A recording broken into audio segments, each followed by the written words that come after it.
जे अध्यक्ष राहिलेले बाबुराव चांदेरे याचा व्हिडिओ जो आहे सोशल मीडियात करताना तो व्हायरल झाला आहे. तरी बाबुराव चांदेरेची पहिली वेळ नाही आहे. त्या पवारांच्या तिकीटवरती तर आहे, मात्र सातत्यानं धमकावणं, सर्वसामान्यांना मारहाण करणं, 2 महिन्यांपूर्वी देखील तिथं सर्वसामान्यांना प्रचंड मारहाण करण्याचा व्हिडिओ आला होता. पालकमंत्र्यांना या संदर्भामध्ये स्पष्टपणे भूमिका घेतलेली नाही आहे बाबुराव चांदेरे यांच्या बाबतीत, आणि एकंदरीतच पुण्यातल्या या सगळ्या कायदा सुव्यवस्थेत असतो.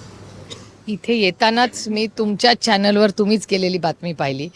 तुम्ही असं रिपोर्टिंग केलेलं आहे की राष्ट्रवादी काँग्रेस पक्ष अजित पवार यांनी असं म्हणलेलं आहे की त्यांच्या कुठल्या तरी सूत्र का काय मला माहिती नाही, तो शब्द मला आठवत नाही आपण काय बोलला ते, पण त्याच्यात लिहिलं होतं की पार्टी ॲक्शन घेणार आहे, असं तुमच्याच चॅनलवर आलेलं आहे. त्याच्यामुळे बघूया पार्टी काय करते. या सगळ्या गोष्टी पारदर्शकपणे आज चॅनल्सवर सगळेच पाहत आहेत. आणि पक्ष काय ॲक्शन घेतोय असं जर पक्षाने शब्द दिला असेल तर पक्षाला 24 तास देऊया राष्ट्रवादी काँग्रेस पक्ष अजित पवार यांना. बघूया काय करतात आणि DCM पण काय निर्णय घेतात ते DCM स्टेटमेंट करतील. काही पालकमंत्री पदाचा तिढा अजूनही सुटलेला नाहीये रायगड बाबत.